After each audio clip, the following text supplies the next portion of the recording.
Question number 3 है, अभाज्य गुणनखंड विधि द्वारा निम्नलिखित पूर्णांकों को एचसीएफ और एलसीएम ज्ञात कीजिए।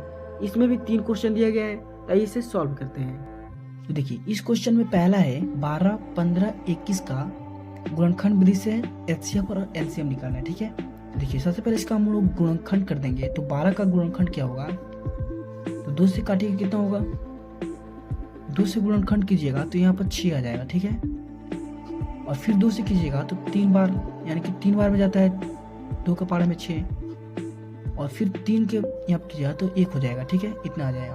और 15 का इस तरह गुणनखंड कर दीजिएगा तो कितना हो जाएगा, 3 से कीजिएगा, 2 से तो कटेगा नहीं, 3 से हो जाएगा। तो 3 से 15 कितने बार में आता है पारा में, तो 5 बार में। ठीक है, 3 का पारा और 5 बार पढ़ेंगे तो 15 आ जाएगा, और फिर 5 का पारा 1 बार पढ़ेगा तो 5 आ जाएगा। ठीक है, यहाँ पे इतना हो गया। और 21 का करिएगा गुणनखंड, 3 से कीजिएगा तो कितना होगा, 7 होगा, क्योंकि 7 तरीके 21 होता है। ठीक है, और फिर 7 से कीजिएगा तो 1 हो जाएगा। अब देखिए 12 बराबर कितना हो गया, 2 गुणा 2 गुणा 3 गुणा 1। ठीक है, इस तरह 15 का 3 गुणे 5 गुणा 1। ठीक है, फिर इस तरह 21 का 3 गुणे 7 गुणे 1। अब यहाँ पर देखिए कॉमन कौन कौन सा है, 1 है कॉमन।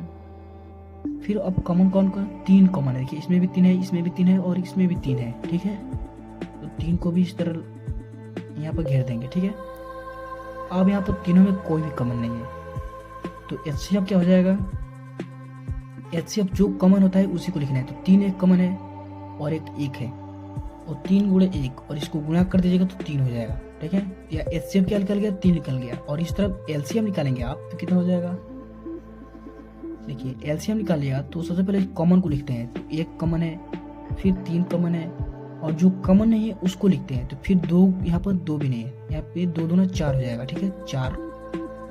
फिर यहाँ पर 5 नहीं है तो 5 को लिख लीजिए, और फिर यहाँ पर 7 नहीं है तो 7 को भी लिख लीजिए, और इन सभी को गुणा कर दीजिएगा तो कितना हो जाएगा, 420 हो जाएगा। आप लोग गुणा कर लीजिएगा, 420 हो जाएगा।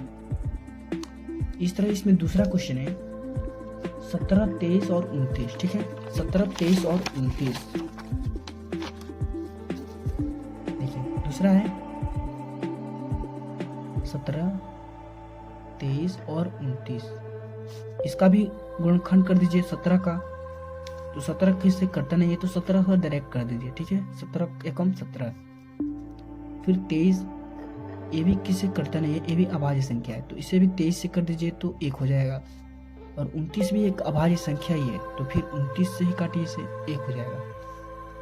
ठीक है, तो यहाँ पर 17 बराबर 1 गुणे 17, फिर 23 बराबर 1 गुणे 23, फिर 29 बराबर 1 गुणे 29। तो आप देखिए कॉमन क्या क्या है इसमें, तो कॉमन केवल 1 है। ठीक है, 1 ही कॉमन है, तो एचसीएफ क्या निकल जाएगा आपका, 1 निकल जाएगा। दूसरा तो में अंक है नहीं तो 1 हो जाएगा। ठीक है, एलसीएम क्या हो जाएगा, तो जो कॉमन होता है उसको लिखना है, फिर गुणा में जो कॉमन नहीं होता है उसको लिखना है। तो 17, 23, 29 सभी को लिख लेना है। ठीक है, 17 गुणे 23 गुणे 29, और इन सभी को गुणा कर दीजिएगा तो आ जाएगा 11,339। ठीक है, गुणा कर अब देख लीजिएगा एक बार। फिर इसमें तीसरा है 8, 9 और 25। इसका गुणनखंड कर दीजिएगा तो कितना हो जाएगा, 2 से कीजिएगा तो यहाँ पर 4 हो जाएगा, फिर 2 से कीजिएगा तो यहाँ पर 2 हो जाएगा, और फिर 2 से कीजिएगा तो 1 हो जाएगा। ठीक है, इस तरह 9 का कीजिएगा तो कितना हो जाएगा, 3 से कीजिएगा तो 3 होगा, और 3 से कीजिएगा तो 1 हो जाएगा। फिर 25 का यहाँ पर गुणनखंड कर दीजिएगा तो 5 से कीजिएगा तो 5 होगा, और फिर 5 से कीजिएगा तो 1 हो जाएगा। अब यहाँ पर देखिए 8 बराबर 2 गुणे 2 गुणे 2 गुणे 1। ठीक है, 1 को नहीं छोड़ना है। फिर 9 बराबर 3 गुणे 3 गुणे 1। इस तरह 25 का हो जाएगा 5 गुणे 5 गुणे 1। अब यहाँ पर देखिए कॉमन क्या है, तो 1 कॉमन है। ठीक है, अब यहाँ पर 2 इसमें है लेकिन इसमें नहीं है। ठीक है, तो अब कोई कॉमन नहीं है, तो इसका एचसीएफ क्या हो जाएगा, केवल 1 होगा। ठीक है, और बात करें एलसीएम की तो कितना हो जाएगा, अब यहाँ देखिए 1 को तो लिखना है, 1 कॉमन है, तो और जो कॉमन है उसको लिखना है, यानी कि सभी को लिख लें। 2 दूना 4 दूना 8। ठीक है, फिर गुणा यहाँ पर 3 गुणे 3, 3 का 9, फिर गुणा 5 गुणे 5, तो कितना हो जाएगा 25 हो जाएगा। और इन सभी को गुणा कर दीजिएगा तो हो जाएगा ये 1800। कितना हो जाएगा 1800। तो ये 3 क्वेश्चन थे।